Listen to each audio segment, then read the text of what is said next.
Assalamu alaikum everyone, welcome back in the Learning of Samina and welcome in another episode of IELTS Reading Practice Test.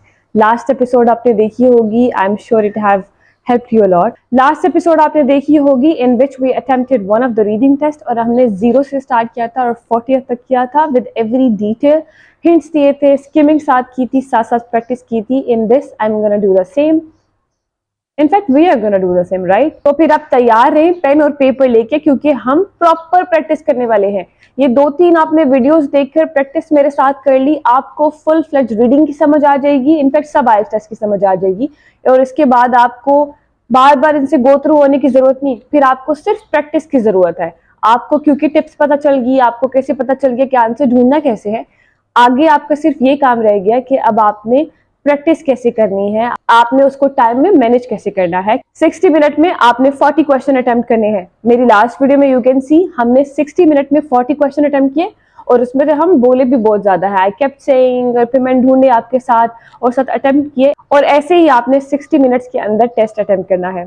तो चलिए practice start करते हैं, in which we are gonna focus on the paper, we are gonna see hints, keywords देखेंगे, साथ skimming करेंगे, साथ practice करेंगे, ढूंढेंगे और एट द एंड ना सिर्फ ढूंढेंगे, इनफैक्ट करेक्ट आंसर ढूंढेंगे और एट द एंड 40 by 40 लेंगे, because our goal is 9 bands, remember that. तो एक काम करते हैं, without wasting of further time, let's start. Okay, so we are on paper. As you can see, this is our section 1 with the whole passage and paragraphs, and we have our question number 1 to 6, and we're going to attempt those firstly, but soon I'm going to zoom in.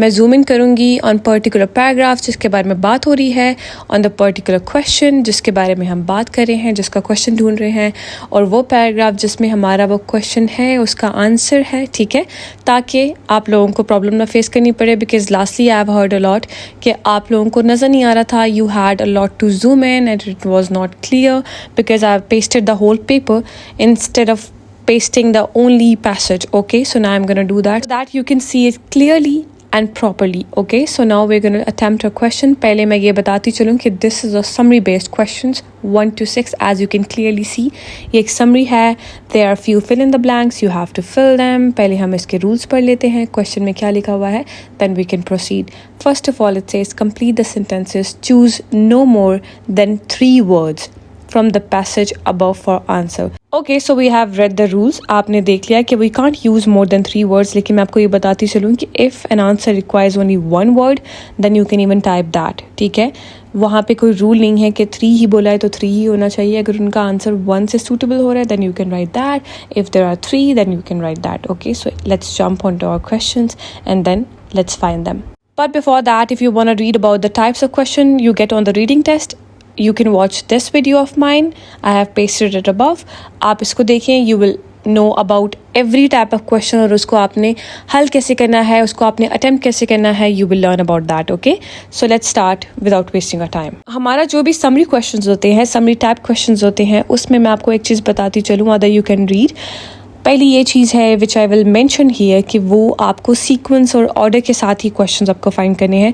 तो हमारे जो पहले सवाल का answer होगा, पहले fill in the blank का answer होगा, it's gonna be in the first 2 passages, not in the last 1। तो आपको स्किमिंग इतनी नहीं करनी पड़ेगी, you have to skim only for the right answer. Okay, तो एक काम करते हैं, अपना पहला क्वेश्चन पढ़ते हैं। हमारा पहला क्वेश्चन है, इन the invention of the bicycle took part not only one individual or the country but the world in general during the dash years. Which years? They're talking about years. तो हम एक काम करते हैं, इसको find out करते हैं and skimming करते हैं. Before that, I'm gonna paste it like this because आपको clearly नजर आए, ठीक है? Then we have read our question number 1. Now let's read the passage number 1. It is written, the bicycle was not invented by one individual or in one country. It took nearly 100 years and many individuals for the modern bicycle to be born. हमारा answer सामने लिखा हुआ है, it says it took nearly 100 years. ठीक है, question दोबारा से पढ़ लेते हैं। In the invention of the bicycle took part not only one individual और the country but the world in general during the dash years. It's gonna be 100 years, तो हमारा आंसर होगा 100 years. We got our answer. मैंने आपको पहले भी कहा था कि हम ऑर्डर्स के साथ हमारा आंसर्स होंगे, ऑर्डर के साथ ही हमें हमारे सीक्वेंस के साथ ही हमें हमारा आंसर मिलेंगे. तो we have got our question number 1, we have got our answer number 1. Let's move on to the next question. We are going to skip the second line and move to the third one, which says they were not resembled to today's bicycles and had 2 wheels, but they had no dash. Okay, so let's move on. अपना answer ढूंढते हैं, skimming करते हैं. We can see, और in second passage it says bicycles first appeared in Scotland. यही हमारे second line in summary लिखा हुआ था जिसको हमने skip किया, तो हम इसमें भी skip करेंगे और second line पे आएंगे, which says these early bicycles had 2 wheels but they had no pedals. We're gonna read a question again. It says they were not resembled to today's bicycles and had 2 wheels but they had no pedals. We got our answer. हमारा साथ वो sequence के साथ ही लिखा हुआ था, मैंने आपको जो पहले भी बताया है. Easily we got it, और हमारे सामने बहुत विजिबली वो नज़र आ रहा है. We're gonna write that out. अब मैं दोबारा वो बात मेंशन कर दूँ, ज़रूरी नहीं है कि उन्होंने लिखा है 3 ही वर्ड्स लिखने हैं, वही रूल है तो हमने 3 ही लिखने हैं. It always depends on the requirement of the question. ठीक है, अगर उसको एक answer is suitable then we gonna only write that. Let's move on to the next question. The rider sat on a pillow and walked his feet along the ground in order to move his velocipede forward. Soon a French inventor added pedals to the front wheel. ठीक है, आप गौर से पढ़िएगा, इसको भी समझना ज़रूरी है कि सून उस फ्रेंच जो इन्वेंटर था उसने पेडल्स ऐड कर दिए थे फ्रंट व्हील के साथ. However because of their difficulty in riding nobody used them in a daily use and they were accepted as dash. यहाँ पे मैं दोबारा बताती चलूँ, we are talking about velocipede. ठीक है, विच हैड नो पैडल्स. और अब हम उसके बारे में इन पैसेजेस रीड आउट करते हैं. सो हमारे पैसेजेस को हम रीड आउट करते हैं. So as after skimming you can clearly see जो हमारे top 3 passages I have pasted them, इसमें वो क्लियरली नहीं लिखा हुआ. तो we are gonna move to our 4th passage. तो हम उसको रीड आउट करते हैं, शायद उसमें हमारा आंसर मिल जाए. Here we go. ये हमारा 4th passage है. 4th and 5th and 6th you can see on top. तो हम 4th passage को पढ़ते हैं. It says because of the velocipedes were so hard to ride, no one thought about using them for transportation. People did not ride velocipedes to the market or to their jobs. Instead, people thought velocipedes were just toys. Were just toys. लोगों ने उसको as a toy use किया. ठीक है, क्योंकि वो काम के लिए नहीं यूज़ कर पा रहे थे. They were not using it to ride to the market, ride for the jobs, और वो सिर्फ उसको एज ए टॉय ले रहे थे. तो अब दोबारा काम करते हैं, हमारा क्वेश्चन पढ़ लेते हैं, लेकिन उससे पहले इसको हम अपना कीवर्ड बना लेते हैं, इसको अंडरलाइन कर लेते हैं कि this can be the answer. ठीक है, तो अब दोबारा क्वेश्चन पढ़ते हैं. It says however because of their difficulty in riding nobody used them in daily life. Clearly it has written कि वो ना ही मार्केट जाने के लिए यूज़ हो रहे थे ना जॉब जाने के लिए. ठीक है, and they were accepted as dash twice. यहाँ पे obviously we are gonna write twice क्योंकि ऊपर भी लिखा हुआ है instead people thought velocipedes were just twice, they were accepted as twice. तो हम यहाँ पे अपना आंसर लिख देंगे twice. We got our answer in passage number 4 and now we are gonna move to question number 4th. Which says around 1870 manufacturers in America found that this invention is popular dash, but within the difference frameworks were made from dash. और ये हम next question की तरफ जा रहे हैं, लेकिन हम 4th की तरफ सीख रहेंगे. तो वहाँ पे क्लियरली बात हो रही है 1870 की. Manufacturers in America found that this invention is popular dash. अब चले स्किमिंग स्टार्ट करते हैं और हमारा आंसर फाइंड आउट करते हैं. तो हमारे पास जो आप पैसेजेस देख सकते हैं 4th पे we have already found an answer. तो अब हम मूव ऑन करेंगे on the 5th passage which says around 1870. Obviously हमें डायरेक्टली हमारा पॉइंट मिल गया है क्योंकि हमारे क्वेश्चन की बिगनिंग में ये लिखा हुआ है अराउंड 1870. तो अब हमने जब कीवर्ड बना लिया था कि 1870 तो हमें ऑब्वियसली वो पता चल गया. तो एक काम करते हैं, उसको रीड आउट करते हैं. Around 1870 American manufacturers thought that velocipedes were very popular overseas. They were popular overseas. तो अब हम दोबारा क्वेश्चन को रीड आउट करते हैं और इसको कीवर्ड बना लेते हैं कि व्हाट इफ यही आंसर है, अगर नहीं है तो मूव फॉरवर्ड करेंगे. ठीक है, तो दोबारा क्वेश्चन पढ़ें. It says around 1870 manufacturers in America found that this invention is popular overseas. यहाँ पे हमारा overseas is suitable, so we will write overseas. और साथ साथ मैं आपको बताती चलूँ कि overseas is just a one word. आप इसको 2 नहीं लिखेंगे, ओवर एंड सीज नहीं लिखेंगे, ओवरसीज 1 वर्ड लिखेंगे. Okay, So now let's move on to our fifth question, which is going to be continuity of fourth one. जैसे कि आपको दिख रहा था, हमने वो continue किया हुआ था, वो it's going to be found in the same passage somehow. अगर नहीं मिला तो हम next passage पे move on कर सकते हैं. So first of all, let's go through the question and after that we're going to find our answer through skimming and scanning and let's go. So हमारा जो question number 5 है, it starts within around 1870, manufacturers in America found that this invention is popular overseas, but within the differences, frameworks were made from dash what makes them much lighter. यहाँ पे बात हो रही है कि frameworks किस चीज़ से बने थे, which makes them much lighter, कि वो इतने नाजुक और हल्के कैसे होंगे. तो we're gonna know that कि वो कैसे बने हैं. तो मैंने जैसे कहा कि continuity है वो पिछले सवाल की, तो हम उसी passage के आगे वाली लाइन पढ़ेंगे. तो it says they made the frameworks from hollow steel tubes. I think we got her answer, but चलिए उसके आगे पढ़ते हैं कि वाकई it makes it lighter. यहाँ पे नहीं, ताकि अगर ये नहीं है तो फिर ये आंसर नहीं होगा. ठीक है, तो आगे पढ़ते हैं. It says this alteration made velocipedes much lighter, but riders still had to work hard to pedal just a short distance. ठीक है, तो हमें हमारा आंसर मिल गया. It says कि जो frameworks है वो were made from hollow steel tubes और it made them lighter and all that stuff. तो हमारा question भी यही था, that frameworks were made from dash what makes them much lighter. Now definitely we got an answer which says hollow steel tubes. यहाँ पे आप देख रहे होंगे हमारा 3 words पे आंसर है और यही हमारा रूल भी था कि that it can be 3 words as well. तो यहाँ पे you can see हमारे जितने भी पहले 4 सवाल थे, they consisted on only one word and this is the only first question of ours जिसका हमारा आंसर 3 words पे मुश्तमिल हो रहा है. तो we're gonna write that in 3 words. We're gonna say hollow steel tubes.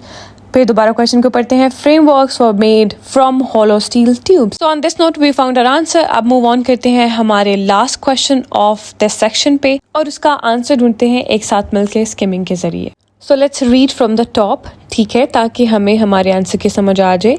It says soon the British inventors found the method which can make paddling more efficient to turn pedals one by one.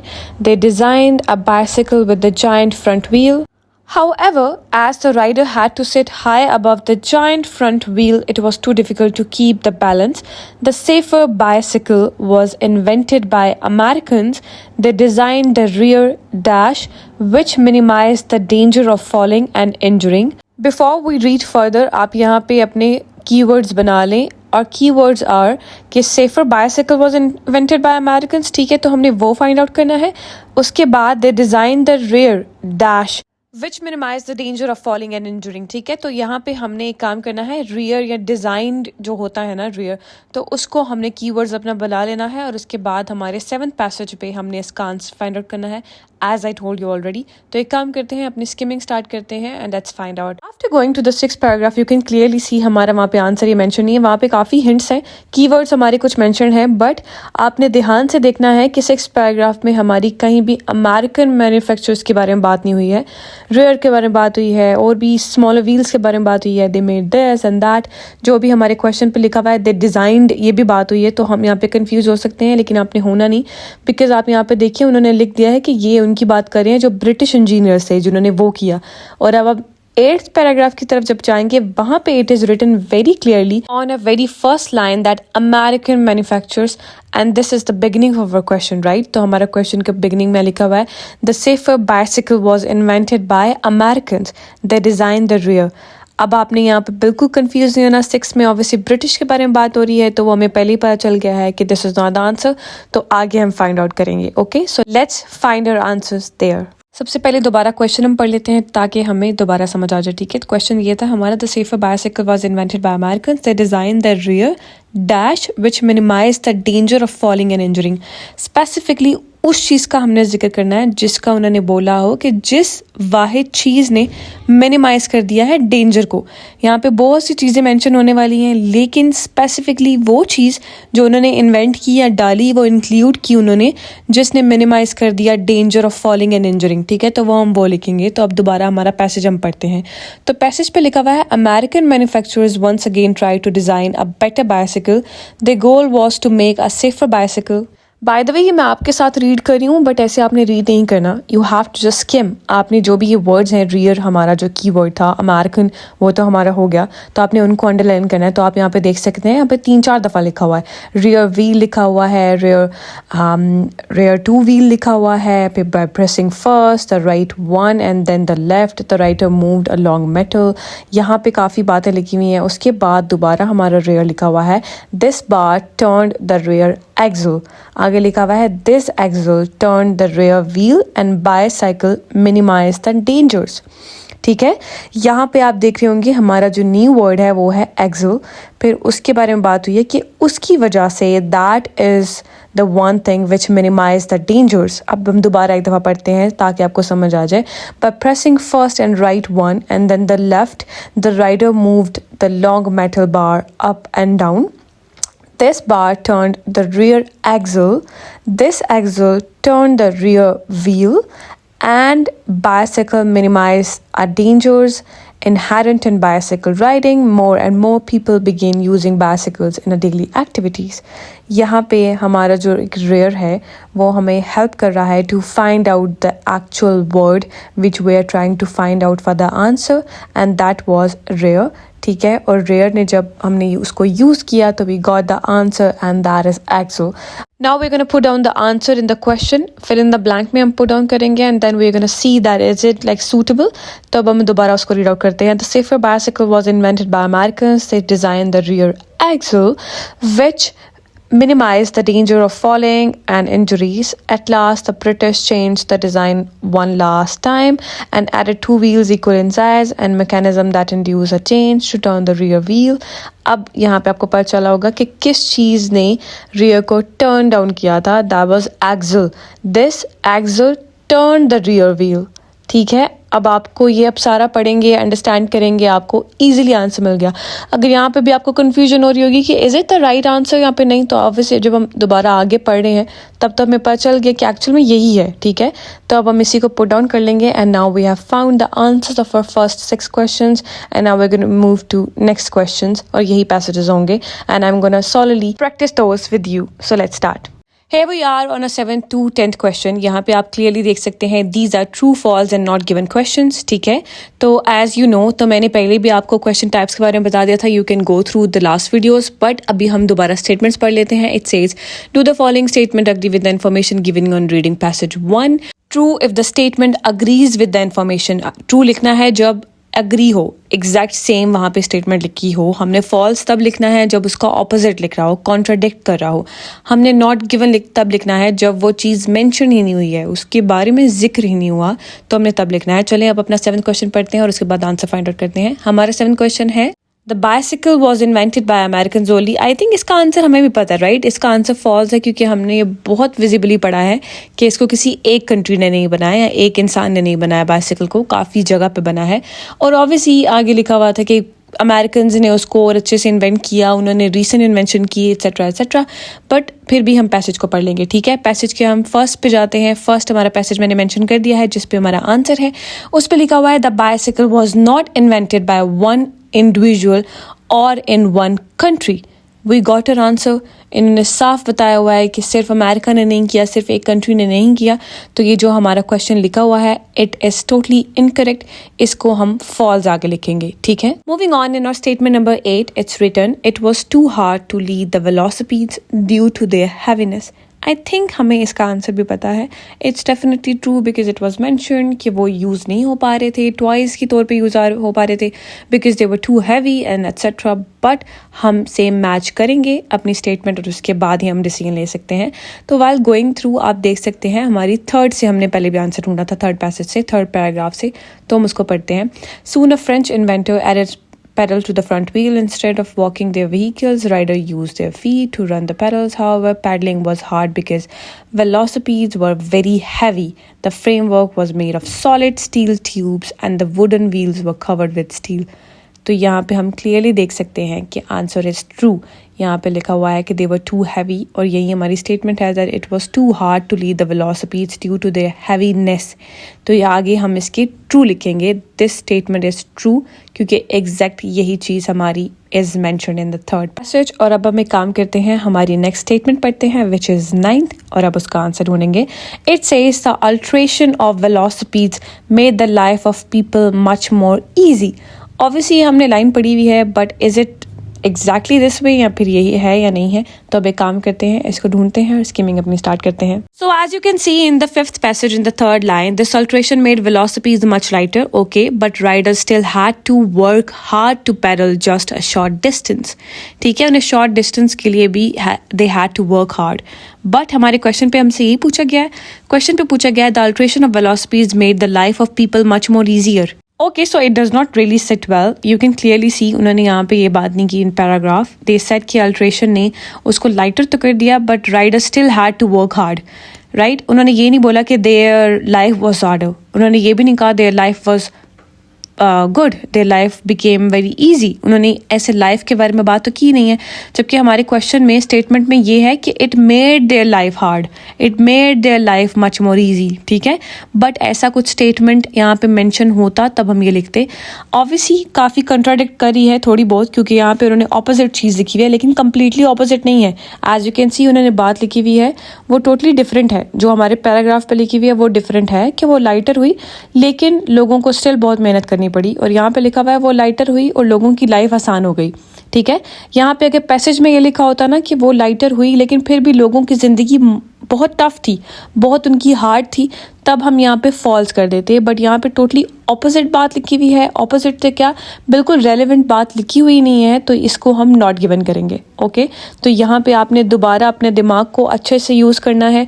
तो ये बिल्कुल answer करीब करीब भी नहीं है, थोड़ा बहुत मिलता जुलता है, वर्डिंग सेम है, लेकिन हमारी स्टेटमेंट अगर हम समझ के करें तो हम ये आंसर इसका लिख ही नहीं सकते। आपको आई थिंक समझ आ गई होगी मेरी बात की, अगर नहीं आई तब भी late me know in the comment section में। लो, मैं आपको इसके बारे में और डिटेल में बता दूंगी। Okay, so let's move on to the next and last question of this type of question. Okay, so it says the changes by British inventors altered the wheels to make pedalling more efficient. अब देखते हैं ये लिखा हुआ है या नहीं। After skimming for few minutes you can clearly see कि जो हमारा पैसेज नंबर 6 है उसकी फर्स्ट लाइन पे इट इज़ रिटन, थोड़ा बहुत लिखा हुआ है, तो हम एक देखते हैं कि ऐसी यही बात है या इसकी ऑपोजिट है या नहीं लिखा हुआ, या बस जिक्र किया हुआ है। ठीक है, तो पहले क्वेश्चन दोबारा पढ़ लेते हैं। वो लिखा हुआ था the changes by British inventors altered the wheels to make pedalling more efficient. ठीक है, तो ये हमारे थे keywords which are written in the very first line of 6th passage, which says subsequent changes by British engineers altered the wheels to make paddling more efficient. Exact यही लिखा हुआ है, राइट। तो हम यहाँ पे कोई नॉट गिवन फॉल्स तो करने नहीं वाले, इट्स एग्जैक्टली ट्रू। उन्होंने सेम वही बात लिखी हुई है कि जो ब्रिटिश इन्वेंटर्स थे उन्होंने जो किया उसके बाद they made the pedalling more efficient. We are gonna write our answer true. और अब एक काम करते हैं, मूव ऑन करते हैं towards our next questions of this passage and then we are gonna move to the next section.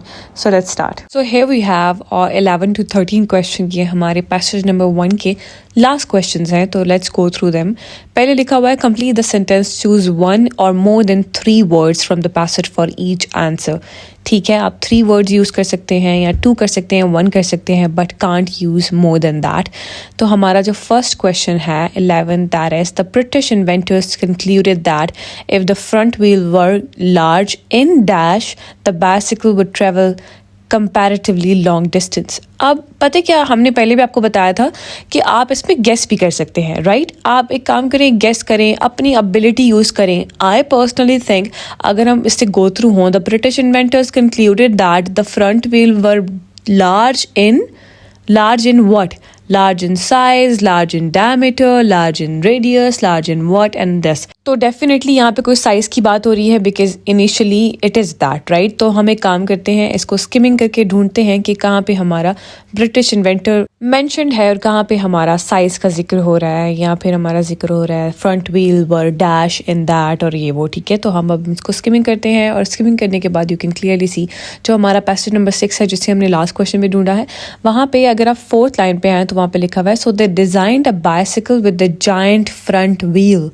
Right. यहाँ पे भी है front wheel were dash large in dash, तो यहाँ पे लिखा हुआ है सो they designed a bicycle with the giant front wheel. In fact in third line you can read they reasoned that if the front wheel were larger the bicycle would travel a greater distance. तो हम दोबारा question पढ़ते हैं, वहाँ पे लिखा हुआ है the British inventors concluded that if the front wheel were large in, वहाँ पे लिखा हुआ है they were larger, if they were larger, ठीक है, larger in size, the bicycle would travel comparatively long distance। और हमारे आंसर में भी ये लिखा हुआ है the reason that if the front wheel were large the bicycle would travel a greater distance. अगर हम फिर भी यहाँ पे कंफर्म नहीं है कि यही आंसर है और यही होगा, क्योंकि ऑब्वियसली आप खुद से आंसर नहीं लिख सकते, बेशक मैंने आपको पहले बोला है you need to guess and ये वो, तो वो आपको सिर्फ अपनी माइंड सेट से गेस करना है कि it can what it can B. उसके बाद आपने वो ही ध्यान में रख कर स्किमिंग स्टार्ट करनी है, कीवर्ड्स ढूंढने हैं। उसके बाद अगर आपको उससे रिलेटिवली कोई चीज़ मिली तो you will write that answer. और वहीं पे आप अगर पूरे पैसेजेस से भी गो थ्रू होंगे, वहाँ पे बहुत ज़्यादा mention they have written size, तो obviously our answer is size, तो यहाँ पे हम अपना आंसर साइज रखेंगे। अब मूव ऑन करते हैं हमारे 12th क्वेश्चन की तरफ, which is American engineers designed a system of dash which was driven by pressing first the right and then the left pedals. अब अपने उस पैसेज की तरफ जाते हैं जहाँ पे हमारा स्पेसिफिकली अमेरिकन इंजीनियर्स का जिक्र था, और वहाँ पे इस बात का देखते हैं कि कहाँ लिखी हुई है। लेकिन उससे पहले अंडरस्टैंड करते हैं, ठीक है, दोबारा से सवाल पढ़ते हैं कि अमेरिकन इंजीनियर्स है ना, उन्होंने डिज़ाइन किया था system of dash, system of what, जिसके आगे लिखा हुआ है विच was driven by pressing first, जो कि प्रेसिंग फर्स्ट से ये होता था और देन लेफ्ट ये होता था, ठीक है। उन्होंने पहले बता दिया है कि उन्होंने एक सिस्टम जनरेट किया था, उसका नाम लेना है क्योंकि आगे वो उसकी बता रहे हैं काम उसका, which does that and that, ठीक है। तो हम उस सिस्टम का नाम ढूंढेंगे और वो लिखेंगे। सो सीक्वेंस के लिहाज से और स्किमिंग को ध्यान में रखते हुए जब हमने देखा कि जो 7th पैराग्राफ है उसमें उन्होंने मेंशन किया था अमेरिकन मैन्युफैक्चरर्स को, अमेरिकन इंजीनियर्स को, तो हम उसको पढ़ेंगे और वहाँ पे ढूंढेंगे कि कौन सा सिस्टम है विच दे जनरेटेड, तो उसका हम नाम लिखेंगे। तो let's start reading. American manufacturers once again tried to design a better bicycle. Their goal was to make a safer bicycle. They substituted a small wheel for the giant front wheel and put the driving mechanism in a large rear to wheel. It would be impossible for a rider to pedal the rear wheel, so engineer designed a system of foot levers. Foot levers को हम यहाँ पे underline कर लेंगे, लेकिन हम आगे देखेंगे क्योंकि इन्होंने बात की है एक उस सिस्टम के बारे में which was driven by pressing first the right one and then the left, ठीक है। तो यहाँ पे हम देखेंगे ऊपर भी ये लिखा हुआ है या नहीं। So while going through the passage we can see, वहाँ पे लिखा हुआ है engineers designed a system of foot levers by pressing first the right one and then the left. Exactly this was exactly what we needed. नीचे भी ये लिखा हुआ है, ऊपर भी उन्होंने ये लिखा हुआ है कि वो चीज़ by pressing first the right one and then the left, ठीक है। It work like that. तो हम दोनों का मैच करेंगे और एग्जैक्टली सेम चीज़ लिखी हुई है, तो हम अपना आंसर लिख देंगे फुट लेवर्स। सिस्टम का नाम है फुट लेवर्स और हम 2 वर्ड्स पे लिखेंगे, बिकॉज हम 3 भी लिख सकते हैं, बट यहाँ पे द रिक्वायरमेंट इज़, आंसर की रिक्वायरमेंट मैं कह रही हूँ, आंसर की रिक्वायरमेंट 2 की है, तो हम यहाँ पे लिख देंगे फुट लेवर्स। और अब हम मूव ऑन करेंगे अपने 13th क्वेश्चन पे और उसको रीड आउट करेंगे और बाद में उसका आंसर ढूंढेंगे। और question number 13 is the last but not least alteration in creating of the modern bicycle was a making the 2 wheels equal in size and using the dash to spin the rear wheel। उन्होंने बात की है last जो हुई थी हमारी alteration, उसने जो मॉडर्न बाइसिकल क्रिएट की गई है, मॉडर्न बाइसिकल, ठीक है, स्किमिंग कर लें आप, कीवर्ड्स देख लें, तो उसमें बात हुई है कि यहाँ पे 2 सेम साइज़ के व्हील क्रिएट किए गए थे and using the dash to spin the rear wheel. अब ये हम देखेंगे कि क्या यूज़ करके, तो उससे पहले ये जिक्र हुआ 2 व्हील्स इक्वल इन साइज़, जो कि आजकल की मॉडर्न बाइसिकल है, हमारे जो दोनों व्हील्स होते हैं वो बिल्कुल इक्वल इन साइज़ होते हैं। पहले बताया हुआ था कि जो फ्रंट होता है वो बहुत लार्ज होता है, अभी भी होता है, बट वो सिर्फ सर्कस में, या that can be only done after special training. तो हम अब फाइंड आउट करते हैं हमारा आंसर कि किस पैसेज में है। After skimming the paragraphs you can clearly see कि जो हमारे लास्ट 2 पैराग्राफ्स हैं इनमें इसका आंसर है, तो हम ढूंढते हैं, ठीक है। तो सबसे पहले जो हमारा सेकंड लास्ट पैराग्राफ है उसके ऊपर लिखा हुआ है the British alter the design one last time. Clearly ये हमारे क्वेश्चन में लिखा हुआ है, अल्टरेशन की बात हुई है, तो हमारा कीवर्ड हम यहाँ पे यूज़ कर सकते हैं। They made 2 wheels equal in size and created a mechanism.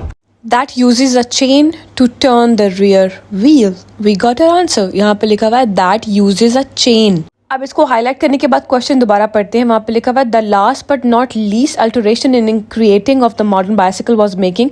ये तो एग्जैक्ट वहाँ पे मेंशन है. उसके बाद लिखा हुआ है using the dash to spin the rear wheel. ठीक है. और ऊपर लिखा हुआ है uses a chain to turn the rear wheel. Spin या टर्न उसका सिनोनिम यूज़ किया हुआ है. एग्जैक्ट सेम वर्ड नहीं है, लेकिन वी गॉट एन आंसर और आंसर हमारा है चेन का. On this note we are done with our section 1 and we got all the answers of 13 questions, and now we're going to jump to section 2. So let's start. So here we are. So this is how our passage number 2 is going to look like with all the paragraphs, and we're going to answer from question 14 to 26 in section 2. So let's read that out and do the task. With that, I'm going to zoom in the questions, zoom in the answers and paragraphs, जो ताकि हमें अच्छे से नज़र आए and ताकि हमें कोई complain ना हो इसके बारे में और वो हम आराम से practice कर सकें. So let's start without wasting our time. सबसे पहले हम देखते हैं हमारे question 14 to 16 which are written at the bottom, और मैं अब उनको highlight करने वाली हूँ. It says, do the following statements agree with the information given the reading passage 2. ठीक है. तो हमारे ये क्वेश्चन है क्वेश्चन 14 to 16 और ये हमारे हैं true, false and not given, just like the ones we did before. और उनके रूल्स हमें ऑलरेडी पता है तो हम उन पे टाइम वेस्ट नहीं करेंगे. अगर रूल्स नहीं पता so go back and hear that properly.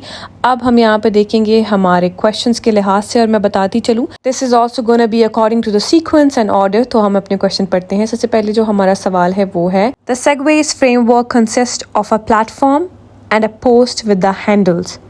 अब इसको ध्यान से सुन लें. वो बात करें जो सेगवेज का फ्रेमवर्क है वो कंसिस्ट करता है platform and a post with handles. अब हम ढूंढेंगे और हम स्किमिंग करेंगे और इन कुछ वर्ड्स को अपना कीवर्ड्स बनाएंगे और उसके बाद स्किमिंग स्टार्ट करेंगे. So let's find out the answer. Skimming we had one keyword which was framework. Way they are gonna talk about the framework. वो किस पे कंसिस्ट करता है that we gonna read out. तो हमारे जो सेकंड पैराग्राफ है उसकी फर्स्ट लाइन पे you can clearly see they have mention that. तो उसको रीड आउट करते हैं और ट्राई टू फाइंड आउट करते हैं कि ये सही है या नहीं. The metal framework of segways consists of platform where an individual stands. Attached to the front of the platform is tall post with handles for the driver to hold. ठीक है. उन्होंने यहाँ पे बात की है उन हर चीज़ की जो हमारे स्टेटमेंट में है. उन्होंने बात की प्लेटफॉर्म की. There is a platform, then there is a handle as well for the driver to hold. इन दोनों चीज़ों के बारे में बात हुई है. तो अब एक काम करते हैं, दोबारा स्टेटमेंट देखते हैं और देखते हैं कि is it actually what they have asked for. The segways framework consists of a platform and a post with handles. Exactly. तो ये चीज़ exact वहाँ पे mentioned है on a paragraph. So we are gonna say it's true. True because it's a correct statement. So हम इसके आगे true लिख देंगे. Now let's move on to the second statement, which clearly says the driver can alter the direction of the segway by leaning to the left or right. यहाँ पे मैं बताती चलूँ कि ऑल्टर का मीनिंग क्या होता है. Alter means change. तो they are saying the driver can change the direction of a Segway by leaning to the left और राइट. कि वो लेफ्ट और राइट की तरफ अगर लीन करेगा तो ही can actually change the direction of a Segway. So now let's try to find out क्या इस तरह की कोई बात है way they have mention that driver can change the direction of a Segway. तो अपनी स्किमिंग स्टार्ट करते हैं जहाँ पे हमारे चेंज की बात हो, चेंजिंग ऑफ डायरेक्शन की बात हो, और उसके साथ साथ leaning to the left and right and driver the ability, और इसके बारे में हम स्किमिंग करते हैं. और मैं ये बताती चलूँ कि it's gonna be happening in the sequence. तो आप उसी अगले पैराग्राफ से करके देखेंगे. ठीक है. तो let's go through that. So after going through the passage, after going through the paragraphs and skimming, you can clearly see there is no even single mention about how segway can turn. There is no like that, right? Statement में there is written that it can be turned towards left or right and driver can do that. ऐसी कोई बात वहाँ पे mention ही नहीं है. There are only few things are mentioned which says that they can stop it or they can and how they can change the acceleration. क्योंकि आप third paragraph पे सामने देख सकते हैं they have written there that for example when the driver thinks go forward the segway moves forward and when the driver thinks stop it stops. कहीं पे भी उन्होंने ये बात नहीं की that they would think about the changing of a direction. They have just talked about these things. So we're going to honestly say that not given because it was not given there. We can't say false, we can't say true. It is not given simply. तो हम जो हमारी 15th statement है उसके आगे we're going to write down not given. अब एक काम करते हैं, हमारी नेक्स्ट स्टेटमेंट पढ़ते हैं which is the segway was primarily designed for student to make their travel much more comfortable. Okay this sounds interesting और रिफाइंड करते हैं हमारा आंसर, लेकिन उससे पहले हम अपने कीवर्ड्स रख लेते हैं कि where they have talked about students, कि it was made for the students comfort. ठीक है, तो फिर हमारा वो रखते हुए फिर हम स्किमिंग स्टार्ट करेंगे and let's try to find out the answer. And after skimming through whole passage, all the paragraphs according to order, according to sequence, you can not find one answer, right. आप देख रहे होंगे they haven't mentioned anything customers, they haven't talked about them, they haven't mentioned about students.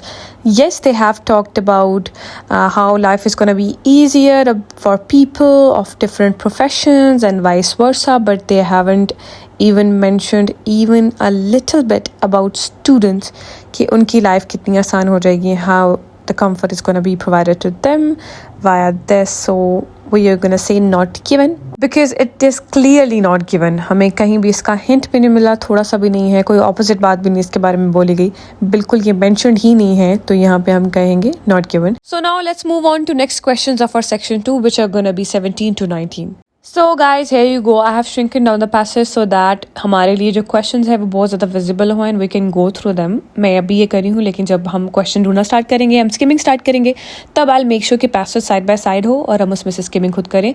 लेकिन अभी I'm just like showing you the questions. These are matching the answer questions. ठीक है, type ये है तो आप 11 टाइप्स को दोबारा गो थ्रू हो because that is gonna help you a lot.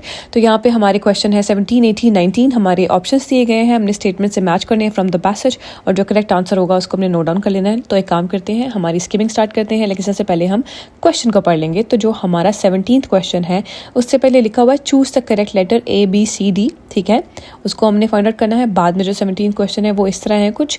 Bye the way ये उसी पैसेज की कंटिन्यूटी है, तो आपको पता होगा सेगवेज के बारे में बात होने वाली है. तो हमारा जो पहला क्वेश्चन है वो उसे कहता है why the Segways has been accepted as the most comfortable vehicle for the people with moving problems.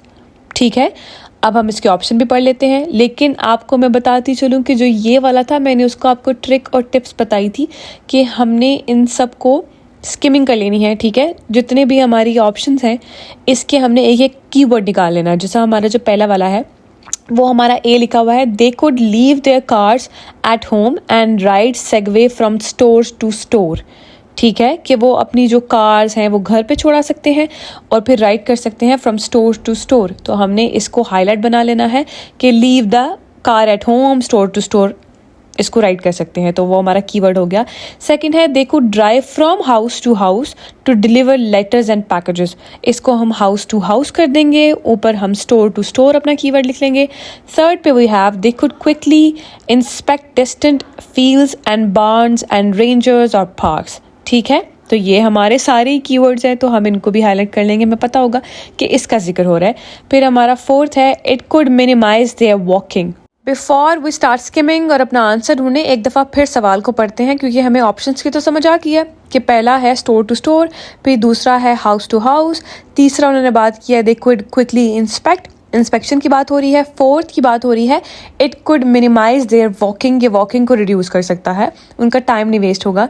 तो हम दोबारा जब पढ़ें तो ऊपर लिखा हुआ है why the Segway has been accepted as the most comfortable vehicle for the people with moving problems. तो इसमें से कोई भी आंसर हो सकता है. आई थिंक हम कोई गेस नहीं कर सकते अनलेस हम उसको पढ़ें. तो एक काम करते हैं, पढ़ते हैं और फिर अपना आंसर करेक्ट लिखते हैं. After skimming the whole passage आप पैराग्राफ नंबर 6 में देख सकते हैं विच इज दिस. उसमें they have solidly mention that any task requiring a lot of walking could be made easier, which is our last option D, it could minimize their walking. Right, और यहीं पर मैं आपको बताती चलूँ कि आप क्वेश्चन को दोबारा से पढ़ेंगे तो आपको समझ आएगा कि वो उन्होंने किसी पर्टिकुलर चीज़ की बात नहीं की है. उन्होंने बात की है why it has been accepted as the most comfortable vehicle for the people with moving problems. उन्होंने एक स्पेसिफिकली बात नहीं की है. जबकि आप ऑप्शन नंबर 1 में देखेंगे तो वो एक बहुत स्पेसिफिक उन लोगों के लिए है जो स्टोर से स्टोर तक जाते हैं. ठीक है, दूसरे में है उन लोगों की बात हो रही है जो हाउस टू हाउस जाते हैं to deliver letter and packages. ठीक है, और क्वेश्चन में ऐसी कोई बात नहीं है कि सिर्फ उन लोगों की बात हो which spread the mail which are workers. Right, उन्होंने ऐसे बात नहीं की. तीसरे में भी they have written about those people that they could quick inspect distant fields and barns, rangers and parks and all that stuff. तो ये इंस्पेक्शंस की बात हो रही है. तो हमारा जो सूटेबल वैसे भी बन रहा था और लिखा हुआ भी है, तो दैट इज फोर्थ ऑप्शन जिसपे जनरल बात की गई है, हर लोगों की बात की है, those people who walk distance, right. और अगर आप सवाल पहले पढ़ लेंगे तो आपको समझ आ जाएगा कि उसका राइट आंसर क्या होना चाहिए। लेकिन उसके बावजूद हमने गो थ्रू हुआ तो हमने देखा कि जो हमारा 6 पैराग्राफ है वहाँ पे हमारा क्लियरली लिखा हुआ है that walking could be made easier, which is our D option, so हम उसको करेक्ट करेंगे। Now let's move on to our 18th statement which says why people have been slow to accept the Segway. Why they were slow, तो हमने कहना है कि लोगों को इतनी देर क्यों लगी सेगवे को एक्सेप्ट करने से। तो उसके ऑप्शंस है it waste too much money, 2 people have various kinds of fears, ठीक है। पहले ऑप्शन में हमने कीवर्ड लिख लेना है कि वेस्टेज ऑफ मनी, सेकंड है फियर्स, ठीक है। थर्ड है it was too hard to manage, ठीक है। फोर्थ है people did not want to replace the existing vehicles. अब फाइंड आउट करते हैं हमारा आंसर। तो वाइल स्किमिंग आप 8th और 9th पैराग्राफ में क्लियरली देख सकते हैं that they are talking about people accepting it and not, और वहाँ पे डिफरेंट चीज़ों के बारे में बात हो रही है। इनफैक्ट हमारे लास्ट पैराग्राफ में भी उन्होंने बात की है, but they have not mention the other options. तो हम गो थ्रू होते हैं और देखते हैं which option is been mentioned here that business, government agencies and individuals, however, have been unwilling to accept the segue. Okay, while going through this, हम second paragraph 9th की तरफ जाएंगे, which says the primary reason seems to be that people have an inherent fear of doing something new. They fear others will laugh at them for buying a toy. They fear losing control of the vehicle. They fear being injured. They fear not knowing the rules of using a Segway. They fear making people angry if they ride on the sidewalk. All these fears and others have kept sales low. I mean, do I have to even say that I think we found our answer? Because clearly we did. हमें बहुत visibly नज़र आया है in this. They have mentioned fear so many times और हमारे exact answer दिया है। अगर आपको कुछ और आंसर suitable मिल भी जाए ना, but it's not gonna as suitable as this one because they have explained that why is there a fear. उनको क्यों fear होता है, why they accepted it very slow, और उन्होंने सारी बात बताई है। और ये हमारा ऑप्शन भी है, you can clearly C 18th जो हमारा स्टेटमेंट है और उसका जो ऑप्शन नंबर बी है दैट इज और आंसर, ठीक है। उन्होंने प्रॉपर बात की है people have various kinds of fear which is actually a truth, और ये हमारे 9th के ऊपर लिखा हुआ है they have talked about many fears and we are gonna pick that out. अगर आपको कोई इससे ज़्यादा सूटेबल आंसर मिल रहा है, बट ये वो आंसर है जो बहुत उन्होंने प्रॉपरली बताया है। पहले उन्होंने बताया कि ये उनको फियर है, एक्सेप्ट नहीं करे, और उसके बाद उन्होंने यहाँ पे बोला the primary reason seems to be the primary biggest reason, क्योंकि in the different paragraphs they have mentioned few other reasons too, पर जो primary main reason है वो यहाँ पर उन्होंने 9th paragraph में mention की है कि that this is the reason and the fear is the most common and biggest reason. तो we're gonna point that out और यहीं पे हमारे 18th का हमें आंसर मिल जाएगा। So let's move on to the 19th question और उसके बाद हम next questions पे जाएंगे। एज यू कैन सी हमारा जो लास्ट क्वेश्चन है यहाँ पे हमें किसी पैराग्राफ या पैसेज को ढूंढने की बात नहीं की गई, ना किसी लाइन को या आंसर ढूंढने को, ये हमने खुद से देखना है, ठीक है। तो पहले हम अपना सवाल पढ़ते हैं। It says according to the point of view of Dean Kemmer, although the technology moves very quickly, people mindset changes very slowly. तो यहाँ पे बात हो रही है कि टेक्नोलॉजी क्विक है लेकिन जो लोगों का माइंडसेट है वो बहुत स्लो है। What he meant by this, अब हमने ये आंसर का गेस करना है, ठीक है, और हमारा गेस करेक्ट होना चाहिए। तो सबसे पहले पढ़ते हैं, उन्होंने पहले कहा है people can not accept the innovation at once. No, exactly not, ये नहीं होता। सेकेंड है because of people worldwide who ride bicycles for transportation they cannot accept other kinds of vehicles. No, that is not correct. ये कहीं पे एक बात थोड़ी सी मेंशन है बट उसकी पूरी स्टेटमेंट का ये निचोड़ नहीं है, definitely not, so it's false.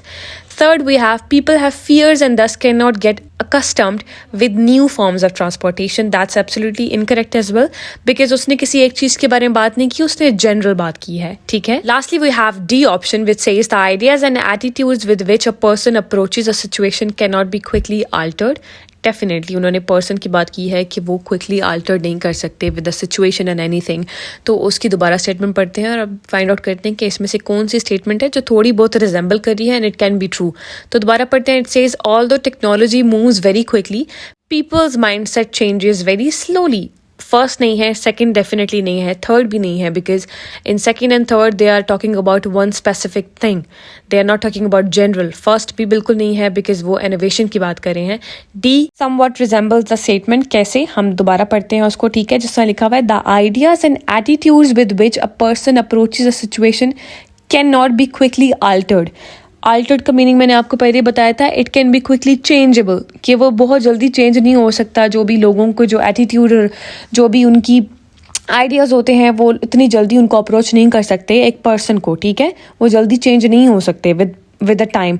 तो यहीं पे जो स्टेटमेंट है वो भी है कि टेक्नोलॉजी बहुत तेज़ी से बढ़ रही है, बट जो लोग हैं उनके माइंडसेट बहुत स्लो हैं। तो उसका यही बात हुई कि जो ह्यूमन बॉडी है उसमें जो आइडियाज़ और जो एटीट्यूड्स हैं वो बहुत आहिस्ता अप्रोच होंगे, वो क्विकली चेंज नहीं होगा। It's not gonna happen very quickly, it's a very slow process.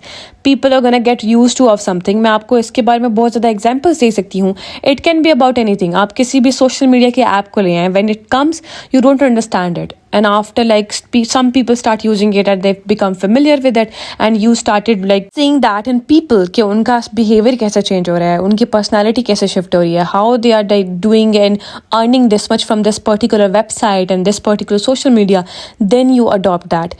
तब तक बहुत सी चीज़ें पुरानी हो चुकी होती हैं। Let me give you an example. YouTube की अगर बात की जाए तो YouTube some people just got to know recently कि YouTube पे काम करने से बहुत से पैसे कमाए जा सकते हैं, because और बहुत से ऐसे लोग हैं who started doing work on YouTube or for YouTube when it started many years ago. तो बहुत सी चीज़ें हैं जो बहुत slowly people start becoming used to of it and technology को भी यूज़ करना सीखते हैं। तो ये उसके बारे में बात हुई है और हमारा D option is totally suitable for that, तो हम इस पे D लिखेंगे। Now let's move on to our last few questions of passage number 2 and they are 20th to 27 और उसके बाद we are going to move to next section. So let's start without wasting our time.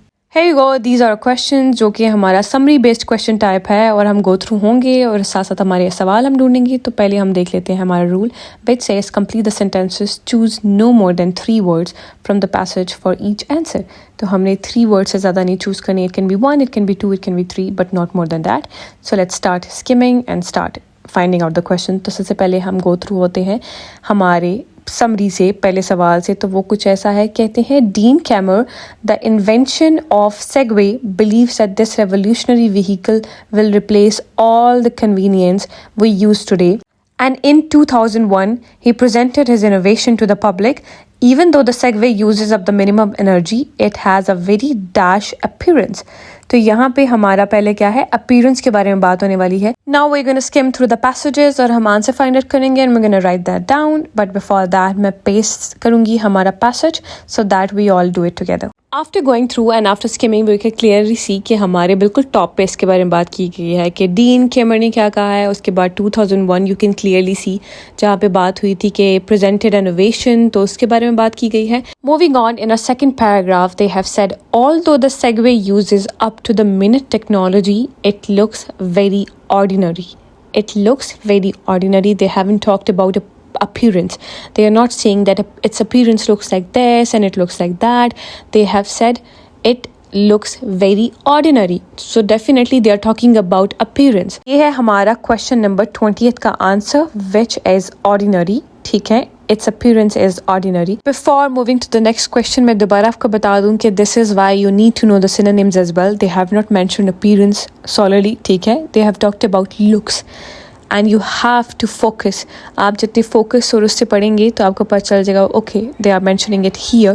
So now we got our answer. तो next अब move on करेंगे हमारे next question की तरफ। हमारा next question है it has no engine, brakes, gears or even dash. However the attribute is that it has the dash. ठीक है, लेकिन हम पहले बात करेंगे अपने 21 की तरफ जिसमें हमारे clearly हमारे keywords हैं no engine, no brakes, gears और इवन डैश। किस चीज़ का जिक्र होगा इंजन, ब्रेक्स और गियर्स के बाद, तो फाइंड आउट करते हैं हमारा answer. Here we go. After skimming we can clearly see कि हमारा जो सेकंड क्वेश्चन है which is 21, उसका भी आंसर हमारे सेकंड पैराग्राफ में ही है which is in the last line। और वहाँ पे आप देख सकते हैं it has no engine, no brakes, no pedal power, no gears and no steering wheel। ठीक है, अब आप देख लें यहाँ पे हमारा मेंशन था no engine, no brakes, no gears and no steering wheel। अब आप यहाँ पे थोड़े से कंफ्यूज हो सकते हैं कि यहाँ पे उन्होंने नो पैडल पावर तो लिखा हुआ ही नहीं है, क्योंकि स्टेटमेंट में तो वो नहीं है, लेकिन हमारा यहाँ पे है। लेकिन आप देखें कि उन्होंने वो उसमें मेंशन नहीं किया, उन्होंने मेंशन किया है इंजन, ब्रेक्स, और ब्रेक्स के बाद पैडल पावर को उन्होंने रिमूव करके आगे बात हो रही है हमारी गियर्स की। ठीक है, जब गियर्स की बात हुई है तो वहाँ पे तो जो गियर के बाद जो था ना, हमने वो लिखना है। तो आगे है नो स्टीयरिंग व्हील, तो हमारा आंसर होगा स्टीयरिंग व्हील। हम यहाँ पे ये नहीं लिख सकते कि steering wheel and pedal power, right, क्योंकि यहाँ पे अगर हमारा नो ब्रेक्स के बाद होता ना, फिल इन द ब्लैंक होती, तो हमने पेडल पावर लिखना था। लेकिन हमारा नो गियर्स की बात हो रहा है तो वहाँ पे हमने नो स्टीयरिंग व्हील लिखना है। तो we have to write steering wheel and we got our answer. तो अब हम मूव ऑन करते हैं हमारे नेक्स्ट क्वेश्चन की तरफ, which says how ever the attribute is that it has the dash with wide rubber wheels. ये अब क्या है, तो ये भी फाइंड आउट करते हैं। तो this is written right there. We have clearly gotten one hint right there कि ये उसी की कंटिन्यूटी है, ये उसी सेम पैसेज में होगा, because they have not mentioned it anywhere else. But कई बार हो सकता है कि किसी डिफरेंट पैराग्राफ में हो, बट सबसे पहले हम इसी पैराग्राफ में इसको सर्च करेंगे। ठीक है, अगर आगे नहीं तो पीछे तो करेंगे। लिखा हुआ है the metal framework of a Segway consist of a platform where an individual stands. Attached to the front of the platform is a tall post with handles for the driver to hold. One each side of platform is a wide rubber wheel. I think we got our answer क्योंकि आप दोबारा question पढ़े तो वहाँ पे लिखा हुआ है however the attribute is that it has the dash with wide rubber wheels. और यहाँ पे लिखा हुआ है on each side of the platform is a wide rubber wheel. तो यहाँ पे प्लेटफॉर्म की बात हो रही है। ऊपर भी उन्होंने यही बात की थी कि the metal framework of the Segway consists of a platform.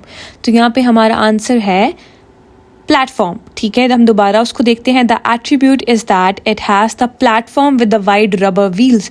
तो यहाँ पे हमारा आंसर है प्लेटफॉर्म। हमें अगर सही नहीं लग रहा तो हम दोबारा गो थ्रू होंगे, देखेंगे। यही है कि इससे बेहतर भी कोई आंसर बन सकता है, लेकिन आफ्टर गोइंग थ्रू हमें साफ दिख रहा है कि यही है और हम इसी को अपना आंसर लिखेंगे। So now let's move on to the next question which is 23।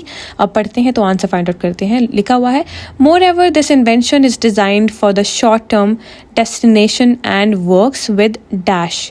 ठीक है, तो अब ये फाइंड आउट करते हैं। तो यहाँ पे आपने देख लेना है कि ये हम सीक्वेंस के साथ ही करेंगे। मैंने पहले भी आपको कहा था समरी बेस्ड में सीक्वेंस के साथ होते हैं। While skimming, you can find these words in fourth paragraph, which says the Segway is powered by batteries that allow it to travel about 17 miles on one battery charge. It is designed for short range, low speed operation. It has 3 speed settings. The slowest is the setting of dash dash dash. और उसके बाद उन्होंने settings के बारे में बात की है, बट यहाँ पे हमारा क्वेश्चन था moreover this invention is designed for the short term destination. Exactly, ये हमारी सेकेंड लाइन पे लिखा हुआ है। और उसके बाद ये लिखा है कि and it works with dash. The Segway is powered by batteries. It works with dash. Powered by batteries. Obviously ये किस चीज़ से काम करती है? It works by with the help of batteries. तो ये हमारा सिर्फ एक ही वर्ड ये लिखा हुआ है कि बैटरीज की मदद से इट वर्क्स।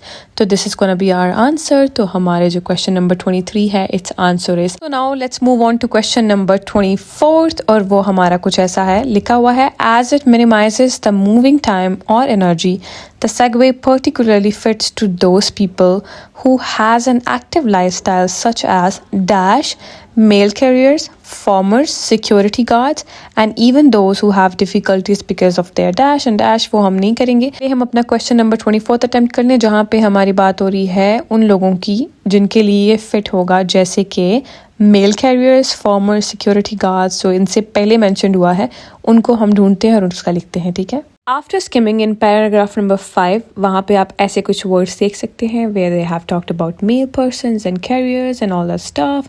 तो यहाँ पे हम गो थ्रू हूँ तो लिखा हुआ है workers who must walk a lot in their jobs might be primary users of segways. Yes, for example, police officers could drive segways to patrol city streets and mail carriers. हमारा mail carriers already mentioned है। Moving on, they have mentioned farmers, they have mentioned security guards और जैसे आप हमारे statement पर पढ़ेंगे वहाँ पे mail carriers, farmers, security guards सब mentioned है, but क्या mention नहीं है? Police officers mention नहीं है। तो हमारे 24th का आंसर हम लिख देंगे police officer, पुलिस ऑफिसर्स। ठीक है, Lifestyles such as police officers, mail carriers, farmers. यहाँ पे मैंने पुलिस ऑफिसर्स इसलिए बोला बिकॉज यहाँ पे सिर्फ एक ऑफिसर की बात नहीं हो रही है, ऑफिसर्स की बात हो रही है. Then we gonna say that. Now we gonna move to question number 25 जिसमें आप देख सकते हैं वी हैव 2 आंसर्स. हम इसको रीड आउट करते हैं और उसके बाद फाइंड आउट करते हैं. ऐसे लिखा हुआ है even those who have difficulties because of there dash और डैश. एंड आप फाइंड आउट करते हैं कि क्या चीज़ इससे हो सकती है, क्योंकि उन्होंने कहा है कि वो लोग भी कर सकते हैं who have difficulty because of there dash and dash. ये कौन से लोग हैं, ठीक है. आप फाइंड आउट करते हैं और आगे स्किमिंग करते हैं. After going through skimming and scanning you can clearly see जो हमारा पैराग्राफ नंबर 6 है वहाँ पे कुछ ऐसी चीज़ें मेंशन है, उसको रीड आउट करते हैं और अपना आंसर फाइंड आउट करते हैं. वहाँ पे लिखा हुआ है any task requiring a lot of walking could B made easier. In cities, shoppers could leave their cars at home and ride Segway from store to store. Also, people who cannot comfortably walk due to age, illness, or injury could minimize their walking but still be able to go many places on a Segway.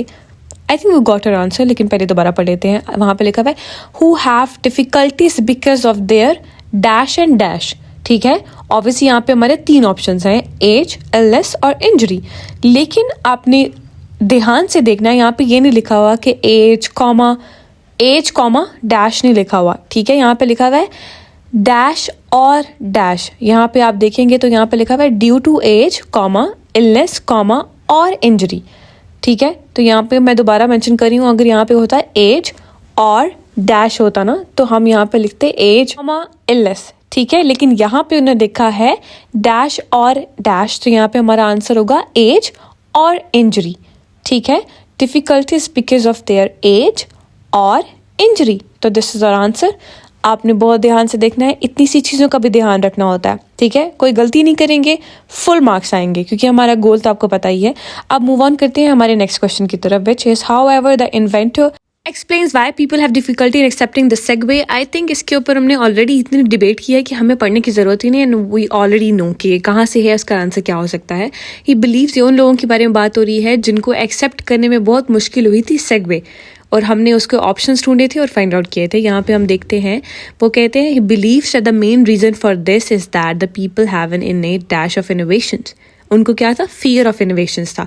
हमें I think go through होने की ज़रूरत ही नहीं है, हमें already पता है, लेकिन फिर भी कई लोगों को अगर नहीं समझ आ रही तो हम उनसे गो थ्रू हो लेते हैं और अपना आंसर देखते हैं. Here we go. हमारा आंसर यहाँ पे चीख कर बोल रहा है because it says in our second last paragraph. ठीक है, सेकेंड लास्ट पैराग्राफ है. It says the primary reason seems to be that people have an inherent fear of doing something new. Okay, they fear others will laugh at them for buying a toy, they fear losing control of the vehicle, they fear being injured, etc. etc. तो यहाँ पे हमारा answer होगा fear. Now let's move on to our last question of section 2, which is kind of continuity of that question. वो कहता है because of that the people's dash always changes gradually, it is too hard to accept the new invention for the short time. ठीक है, तो ये कौन सी चीज़ है जो लोगों की बदलती है because of that, because of there fear. तो हम ये फाइंड आउट करेंगे इन और लास्ट पैराग्राफ, क्योंकि ऑर्डर और सीक्वेंस के लिहाज से होगा, मैंने पहले भी आपको बताया था. Here we go. हमारा जो लास्ट क्वेश्चन था वो भी कुछ ऐसे ही था कि उन्होंने पूछा था कि राइटर क्या बोल रहा है, लेकिन हमारे यहाँ पे एक सवाल है इसी में से, स्टेटमेंट में से, तो हम दोबारा पढ़ेंगे उसको. The inventor explain why people have been slow to accept the Segway. He said we did not realize that although technology moves very quickly, people's mindset changes very slowly. We got an answer. दोबारा question पढ़ते हैं. It says because of that the people's dash always changes gradually.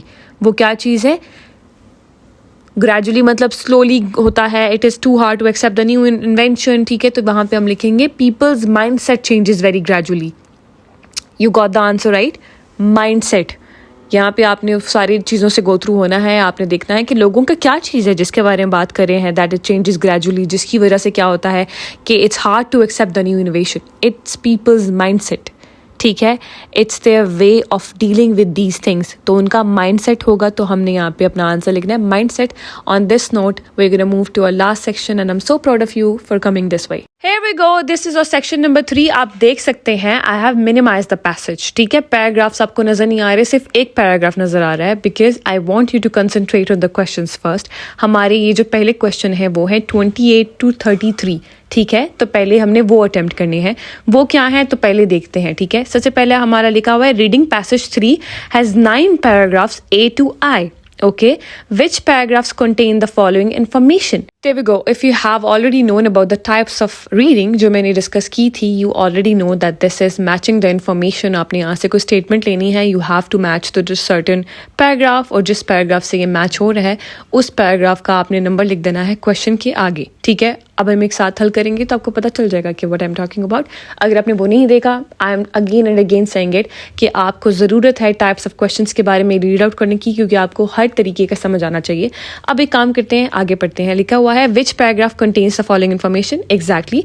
Write the letter A to I in boxes 28 to 33 on your answer sheet. Okay. तो जो आपका answer होगा, let's say अगर आपका 28 का आंसर है बी पैराग्राफ में है तो आपने बी उसके आगे लिख देना है। Now let's read out the statement. हमारी सबसे पहले स्टेटमेंट है at description of what does not satisfy the criteria for volunteer work. ठीक है, इसको हम कीवर्ड बना लेंगे, अपने कीवर्ड लिख लेंगे, ठीक है, और उसके बाद फाइंड आउट करेंगे। क्राइटेरिया की बात हो रही है, वॉलंटियर वर्क के बारे में हो रही है, सेटिस्फैक्शन के बारे में बात हो रही है।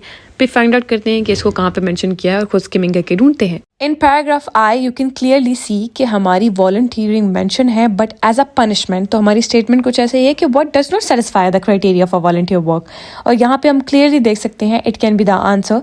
अगर एक दफ़ा पढ़ के देखते हैं, अगर नहीं लगा तो हम इसको राइट डाउन नहीं करेंगे, ठीक है।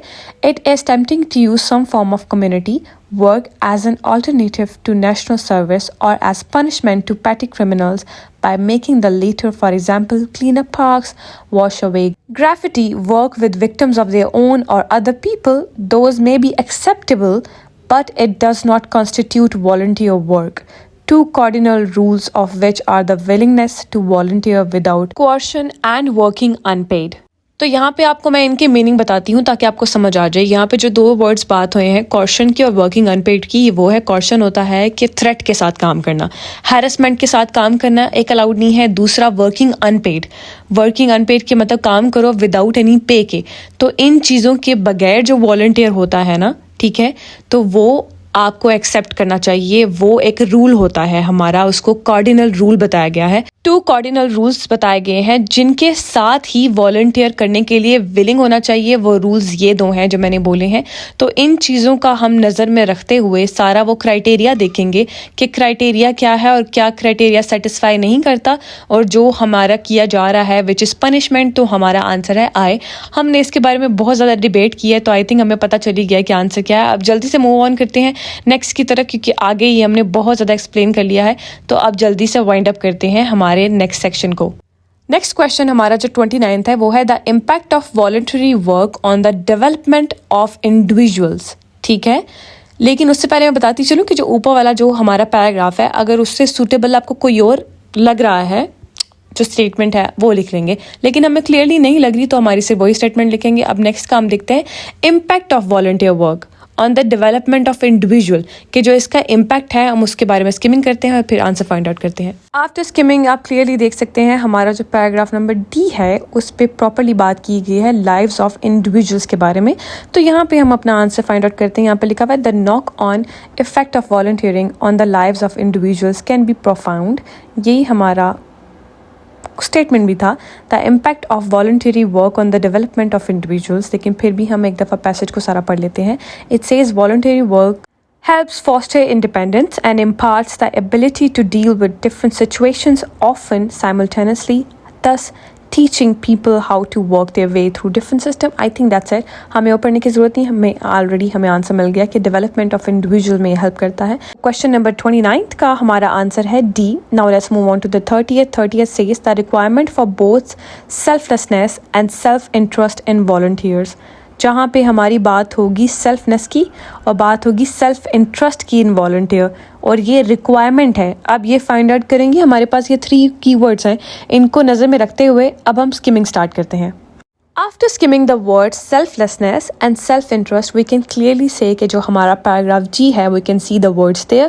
In the second line, you can see attributes like kindness, selflessness, strength of character, ability to deal with other, determination, etc. And we got our answer. हमारा जो 30th question है, उसका answer है G. Let's move on to the 31st statement. वो है various areas in which people volunteer.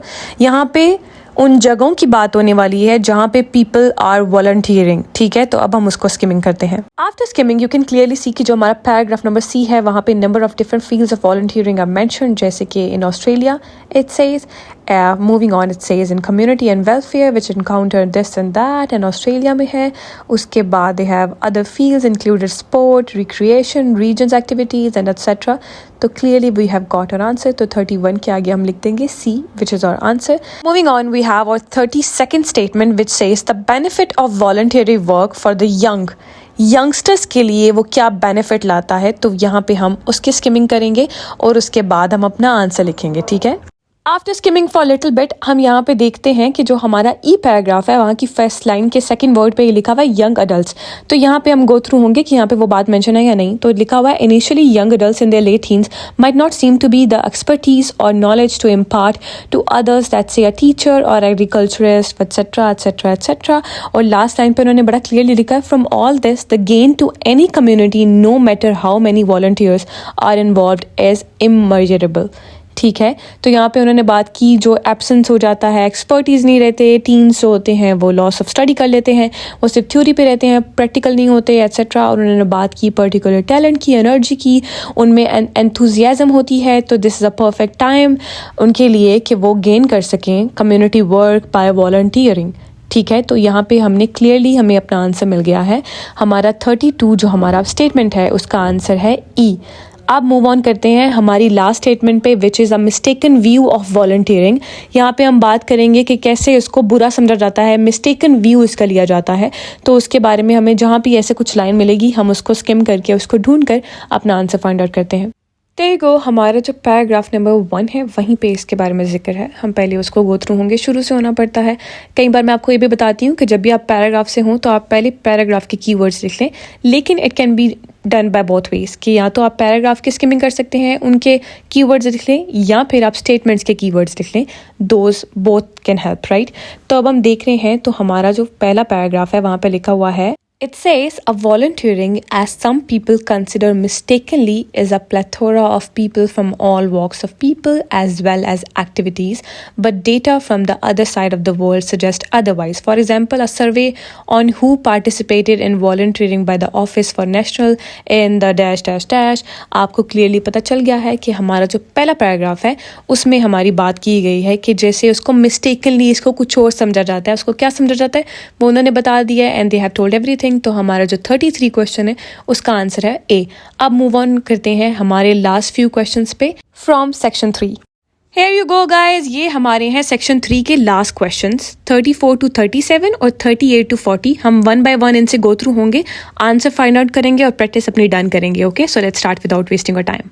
So firstly we have question 34 to 37। तो 34 हमारा सामने है, उसके पहले रूल्स पढ़ लेते हैं। Choose the correct letter A, B, C और डी, इनमें से एक चूज करना है। Write the correct letter in boxes 34 to 37 on your answer sheet. अब अपना पहला सवाल पढ़ते हैं, पहला अपना जो क्वेश्चन है वो हमारा पढ़ते हैं। The ONS survey was done to find out dash, ठीक है। फिर ऑप्शंस भी पढ़ लेते हैं ताकि हमें पता हो जाए और उनके कीवर्ड्स बना लेंगे। वाई पीपल अंडरटुक वॉलंटियरिंग, कि लोगों ने क्यों वॉलंटियरिंग ली, ठीक है। How many people participated in volunteering, how many rich people did volunteer work, which people were involved in volunteering. आप इससे गो थ्रू हो लें, आपको पता चल गया किन चीज़ों के बारे में बात हो रही है। सवाल दोबारा पढ़ लें कि ये ONS सर्वे है वो क्यों किया गया था, क्या फाइंड आउट करने के लिए किया गया था, ठीक है।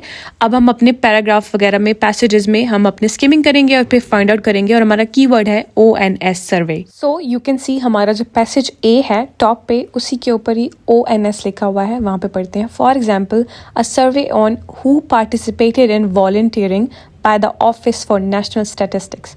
Who participated in volunteering? ये हमारा कौन सा ऑप्शन है, D. Which people participated in volunteering, like who participated? तो हमें कोई मेहनत करने की ज़रूरत ही नहीं पड़ी, ONS हमारा इतना स्टैंड आउट कर रहा है। It's right there on the passage, right there on the first paragraph. तो हम अपना आंसर लिख लेंगे डी। 34 का हमारा आंसर है D. So let's move on to the next question. The ONS found that people with qualifications were, university qualification से जो लोग काम कर रहे थे उनके बारे में बात होने वाली है। तो हमारे ऑप्शंस पहले पढ़ लेते हैं।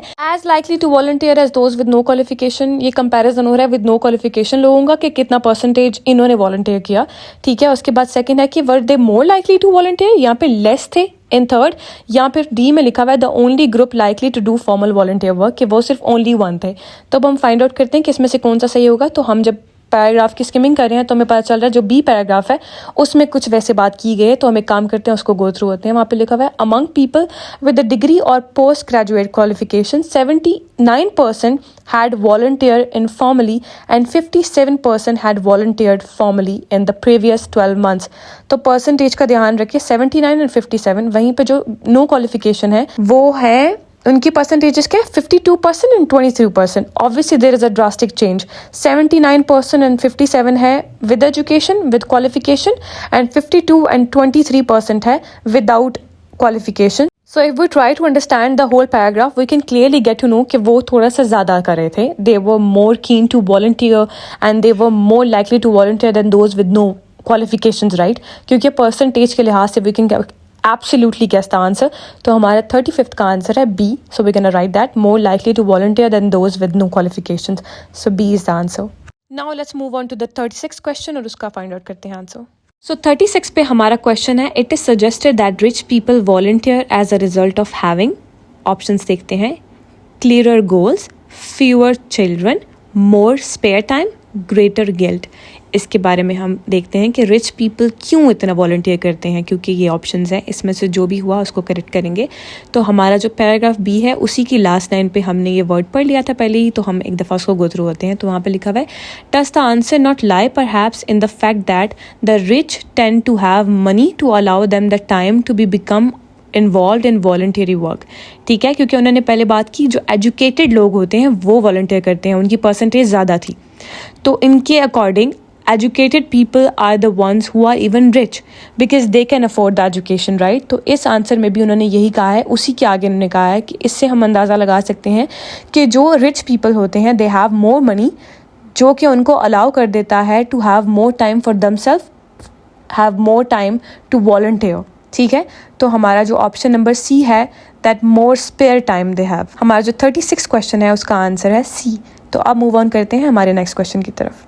This is a question number 37 और इससे गो थ्रू होते हैं। वहाँ पे क्वेश्चन लिखा हुआ है volunteer work benefits people by teaching them how to. क्या उनको टीच करता है दैट हाउ टू? हमारे ऑप्शंस है function in system, communicate clearly, okay this looks odd, okay then next is deal with failure, last is overcome shyness. ठीक है, आई think हमें already पता है आंसर क्या है, लेकिन अब पैराग्राफ डी में देखते हैं कि आंसर क्या है। वहाँ पर लिखा हुआ है the knock on effect of volunteering on the lives of individuals can be profound, voluntary works help foster independence and imparts the ability to deal with different situations, offer simultaneously thus teaching people how to work their way through different systems. ठीक है, तो यहाँ पे उन्होंने कहा है इस चीज़ में हेल्प करता है। वहाँ पे कहीं भी कम्युनिकेशन की बात नहीं हो रही है, डीलिंग विद फेलियर की बात नहीं हो रही है, वहाँ पे ओवरकम शाइनेस की बात नहीं हो रही। They are talking about system, different system से जो गो थ्रू होता है, teaching them people how to way through. ठीक है, वो उस तरह सिस्टम की बात हो रही है that they can do this and that and situation से डील कर सकते हैं। तो हमारा इसका आंसर होगा ए। 37 का आंसर है A. Let's move on to the next question.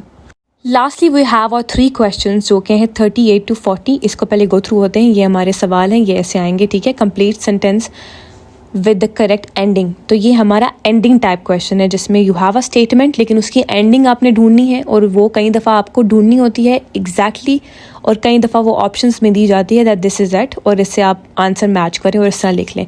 तो हमने देखना है write the correct letter A to F। ठीक है, इनमें से कोई एक आपने या 2-3 जो भी आंसर बनते हैं इन बॉक्सेस 38 to 40 उसके आगे लिख देना है। अब हम गो थ्रू होते हैं इनसे और साथ साथ अपने पैसेजेस को देखेंगे, फिर स्किमिंग स्टार्ट करेंगे। तो हमारा जो पहला सवाल है वो है one of the requirement of being a volunteer is being able to dash. ठीक है, तो ये रिक्वायरमेंट क्या है हम वो गो थ्रू होंगे और जो करेक्ट आंसर होगा वो हम उसके ऊपर लगा देंगे। ठीक है, तो let's find out. In our passage C you can clearly see, वहाँ पे बात हुई थी that what it can help you. Volunteering आपकी किस किस चीज़ में हेल्प करवाती है, हमने पहले पढ़ा था सेकंड लाइन में काइंडनेस में, सेल्फनेसनेस में और सेल्फ इंटरेस्ट में, सेल्फ केयर में, राइट। तो अब हम इसी में से गो थ्रू होंगे। तो हमारे ऑप्शंस भी यहाँ पे कुछ मैच हो रहे हैं तो वो हम देख लेंगे। तो हम देखते हैं यहाँ पे लिखा हुआ है कि kindness, selflessness, strength of character, ability to deal with others, determination and etcetera और एट्सेट्रा। यहाँ पे सबसे पहले हमारे पास हमारा पैराग्राफ सामने है। अब देखते हैं अपने ऑप्शंस और इससे किस साथ वो मैच कर रहा है। तो हमारे जब हम ऑप्शंस देख रहे हैं तो हमें दिख रहा है कि जो हमारा ई ऑप्शन है वहाँ पे लिखा हुआ है अंडरस्टैंड हाउ पीपल बिहेव। तो हमारा जो सेकंड लाइन पे लास्ट पे लिखा हुआ है ability to deal with others, ठीक है, ये हमारा काफ़ी हद तक रिजेंबल कर रहा है, लेकिन कई बार गलत भी हो सकता है। तो हम एक काम करेंगे, अभी इसको नोट डाउन करके रख लेते हैं, आगे वाले देखते हैं, तो अगर हमें कोई और सूटेबल मिल जाए तो वो रख लेंगे। लेकिन एज ऑफ नाउ हमारा 38 का जो आंसर बन रहा है वो है ई। तो ई को हम लिख लेंगे और हम दोबारा बाकी भी देखेंगे कि कौन से उसको अलग से सूट कर रहे हैं इस होल क्वेश्चन को, और हम उसके बाद हमें पता चलेगा कि सिर्फ यही कर रहा है, तो फिर वो will write that down. Now let's move on to our next statement, which says volunteering can be used as a way for the unemployed to dash। और अब इसमें से फाइंड आउट करेंगे कि इसका क्या आंसर हो सकता है। While going through the options, हम पैराग्राफ को बाद में देखते हैं, वहाँ पे हमें लग रहा है कि बी और सी हो सकते हैं, ठीक है, क्योंकि वहाँ पे बी में लिखा हुआ है gain a very well paid job, और सी में लिखा हुआ है gain access to a job in a field of interest. तो हम ये ध्यान में रखते हुए now let's look to our paragraph and find out the answer. It says employers will generally look favorably on people who have shown an ability to work as part of a team. It demonstrates a willingness to learn and independent spirit, which would be desirable quality in any employee, so satisfy employers' demands for experience, which applying for work. Volunteering can act as a means of gaining experience that might otherwise elude would-be workers and can ultimately lead to paid employment and desired field. तो यहाँ पे दोनों चीज़ों के बारे में बात हुई है कि paid employment and desire field में आपको अपनी जॉब मिल सकती है, बट ऑब्वियसली यहाँ पे ज़्यादातर जो बात की गई है that is gain access to job in a field of interest के बारे में की गई है, because it says volunteering can be used as a way for the unemployed to gain access to a job in a field of interest. ठीक है, अब मैं आपको बताती चलूँ कि हमने यही क्यों लिखा है, क्योंकि कई लोग कंफ्यूज हो रहे होंगे कि हम ऑप्शन बी क्यों नहीं लिख सकते, क्योंकि वो भी तो लिखा हुआ है। यहाँ पे बात हो रही है अनएम्प्लॉयमेंट की, ठीक है, जॉब कम पे या पेड जॉब की तो बात हो ही नहीं रही है, यहाँ पे बात हो रही है अनएम्प्लॉयमेंट की, जो लोगों के पास जॉब है ही नहीं। फिर उन लोगों को जो जॉब मिलेगी तो वो मिलेगी अपनी फील्ड के इंटरेस्ट में।